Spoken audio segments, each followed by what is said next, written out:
There was some talk about economic performance.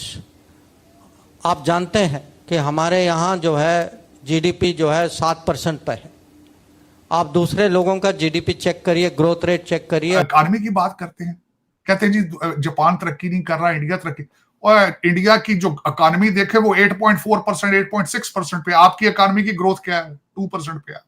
We are the most open, most pluralistic, the most understanding society in the world. Cheema साहब, मैं बहसीते being an American, मेरा ख्याल है मैं India से माफी मांगना चाहूंगा उनकी स्टेटमेंट पे, क्योंकि बाबा जी मुझे लग रहा है उस दिन शायद दवाई नहीं खाई थी उन्होंने। पाकिस्तान समेत दुनिया भर में आज आज़ादी सहाफत का आलमी दिन मनाया जा रहा है और पाकिस्तान में सच बोलने की पादाश में एक और सहाफ़ी को शहीद कर दिया गया है। उनके मज़ाहिब अलग हैं, उनके मजहब और हैं, आप how dare you talking about them. और प्रेस फ्रीडम डे पर पाकिस्तान 4 पॉइंट्स नीचे आया है प्रेस फ्रीडम इंडेक्स में। 207 मेगावाट की करीब वो बिजली बना रहा है। 38,000 हेक्टेयर उनकी जो है वो जमीन से राब हो गई है। अगर ये कह रहे हैं कि हम लिटिगेशन में उनके साथ ऑलरेडी जा रहे हैं, इंडिया यहाँ पे स्पीकर साहब रुकेगा नहीं। डॉक्टर जयशंकर साहब ने अपने किसी ने क्वेश्चन के जवाब में दिया कि we are the more pluralistic country, और बिल्कुल मैं उनसे एग्री करूंगा कि चीमा साहब 121 जबानें बोली जाती हैं भारत के अंदर, 22 जबानें ऑफिशियल हैं वहां पे। जय श्री राम दोस्तों, जय हिंद दोस्तों। वीडियो क्लिप तो देख ली होगी। एस जयशंकर नाम तो आप लोगों ने सुना ही होगा, और एस जयशंकर एक इंटरव्यू में बता रहे हैं कि भारत का जीडीपी ग्रोथ रेट कितना ज़्यादा हुआ है पिछले साल में और इस साल में, और दूसरी कंट्री का जीडीपी ग्रोथ रेट देखेंगे तो आप लोग शॉक हो जाएंगे, क्योंकि भारत के मुकाबले उनका ग्रोथ रेट बहुत ज़्यादा डाउन है, चाहे वो अमेरिका हो या दूसरी कंट्रीज़ हो, लेकिन भारत उनमें नंबर 1 रहा है। भारत का जीडीपी ग्रोथ रेट 7% या उससे ज़्यादा का रहा है।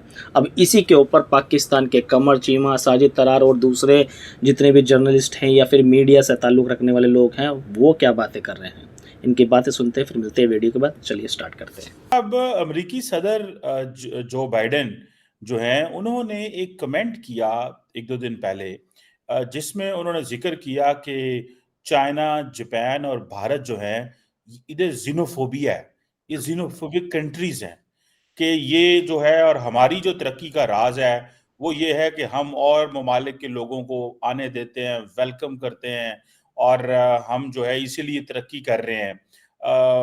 आप भारत के जो मिनिस्टर फॉर एक्सटर्नल अफेयर हैं डॉक्टर जयशंकर, उन्होंने भी इस पे कमेंट किया है, और उन्होंने कहा है कि भाई हम तो ऐसे नहीं हैं, और दुनिया इंडिया आती है, और उन्होंने सिटीजनशिप अमेंडमेंट एक्ट का भी जिक्र किया है। तार साहब, आप क्या समझते हैं, एक तरफ अमेरिका के अंदर स्टूडेंट्स पे इतनी ज्यादा सख्त लाइन ली हुई है, इलेक्शंस भी आ रहे हैं, जो बाइडेन ने ऐसा क्यों कहना पड़ा, खास तौर पे ये जापान एंड इंडिया के बारे में, जो कि दोनों इत्तेहादी मुल्क हैं, चलो चाइना तो ठीक है राइवल है। How do you see this Joe Biden statement sir? Cheema साहब, मैं बहसीते बीइंग एन अमेरिकन, मेरा ख्याल है मैं इंडिया और चाइना से, भारत और चाइना दोनों से माफी मांगना चाहूंगा उनकी स्टेटमेंट पे, क्योंकि बाबा जी मुझे लग रहा है उस दिन शायद दवाई नहीं खाई थी उन्होंने, या कुछ हो चुका था।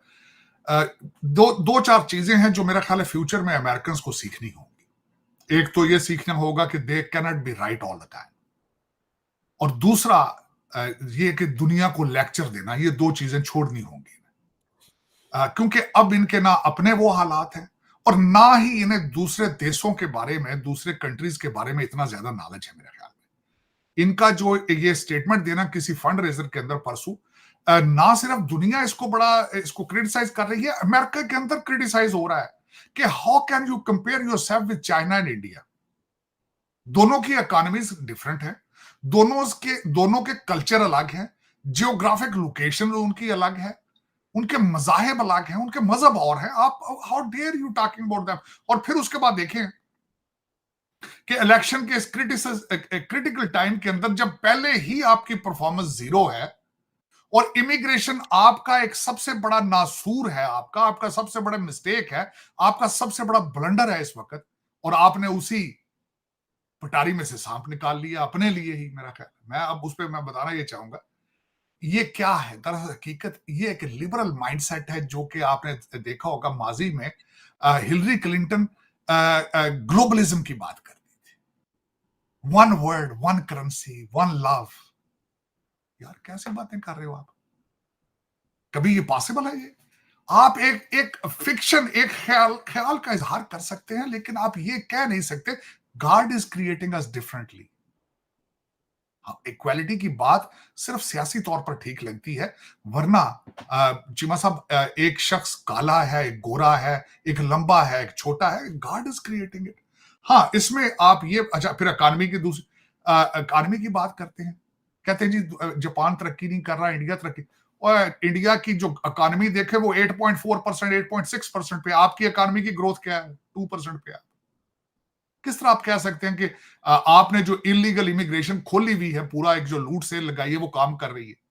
किसी न्यूयॉर्कर को कॉल करके देखें जो आपकी इमिग्रेशन के हालात है वहां पे। 1,87,000 इलीगल लोग वहां पे दंदनाते फिर रहे हैं। $10 बिलियन की शॉपिंग मॉल बंद हो चुके हैं, फार्मेसियां, स्टोर ताले लग चुके हैं वहां पे। ये आप इमिग्रेशन कर रहे हैं आप? This is how you are welcoming them here. और दूसरा, आज भी अगर देखा जाए बॉर्डर पे जो बच्चे छोड़ जाते हैं, जो पिछली दफा इनका लोग पिंजरों में बच्चे बंद किए हैं चीमा साहब। 27 मिलियन, मैं दूसरा भी बल्कि जो इस वक्त रफ एस्टिमेट है कि 27 मिलियन इलीगल इमिग्रेंट्स जो है इस वक्त दंदनाते फिर रहे हैं अमेरिका के अंदर, जो कि एक नेशनल सिक्योरिटी थ्रेट है। वो उनके अंदर डोनाल्ड ट्रंप साहब, मैं शायद आपको बताया था कि एक हफ्ता मुझे मौका मिला है उनके साथ ट्रैवल करने का, सुपर ट्यूसडे से पहले।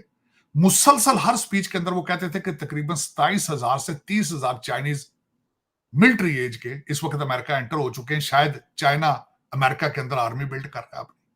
ये इमिग्रेशन हो रही है। दूसरा, उसके बाद ये है कि यहां पे लोग मुसलसल लोग यहाँ पे क्राइम कमिट करते हैं, रेप करते हैं, मर्डर करते हैं, उनको अरेस्ट किया जाता है या फिर बाद में छोड़ दिया जाता है या डिपोर्ट किया जाता है, वो फिर वापस आ जाते हैं। ये इमिग्रेशन हो रही है यहाँ पे। चीमा साहब, इसको इमिग्रेशन नहीं कहा जा सकता। जो ये बाबा जी ने बात की है, उनको प्रॉब्लम था, डेमेंशिया उनको है, इस वक्त सीरियस प्रॉब्लम है। उनको बिल्कुल कोई पता नहीं कि वो किसकी बात। उससे पहले मैं को आज से हफ्ता 10 दिन पहले इन्होंने एक पापा गिनी के बारे में कह दिया था कि मेरे अंकल को खा गए थे। मेरे अंकल वहां से, उनका जहाज क्रैश हुआ था, तो वो उनको खा गए थे, जिंदा खा गए थे उनको। जो उनके ऊपर इतराज है, क्योंकि पापा गिनी भी इनके एलाइज हैं, इनके ग्रुप का हिस्सा है। उन्होंने इतराज किया कि यार बाबा जी को समझाओ, ये क्या कर रहे हैं।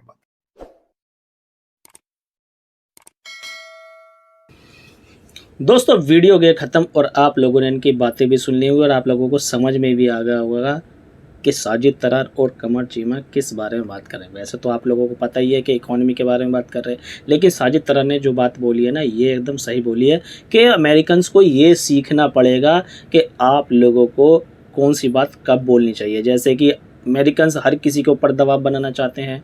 अमेरिकन्स चाहते हैं कि भैया हम हमेशा सुपीरियर रहें, और अमेरिकन्स जो है ना, हर किसी पर अपना जो दबाव हो या फिर क्या कहते हैं ज़ोर ज़बरदस्ती हो या फिर सैंक्शन लगाना हो, वो सब अमेरिका ही देखता है, क्योंकि अमेरिका अपने आप में एक सुपर पावर है और हर अमेरिका यही सोचता है कि भैया जो हम बोलेंगे वो ठीक होगा। और ये भी बात साजिद तरार ने सही बोल दी कि अमेरिका हर बार सही नहीं हो सकता। ये बात भी करेक्ट है। ये ज़रूरी नहीं है कि हाँ अमेरिका ने जो फैसला लिया है या अमेरिका ने जो भी बोल दिया किसी भी देश के खिलाफ वो सही ही होगा। बिल्कुल नहीं होगा, ऐसा हो ही नहीं सकता, क्योंकि अमेरिका भी भैया गलतियाँ बहुत करता है और उसने उसके खामियाजा भी उठाए हैं। तो दोस्तों, आप लोगों को ये वीडियो देखकर क्या लगा, क्या समझ में आया, प्लीज़ कमेंट सेक्शन में ज़रूर बताइए। नेक्स्ट वीडियो में मिलेंगे, तब तक के लिए जय हिंद, जय भारत।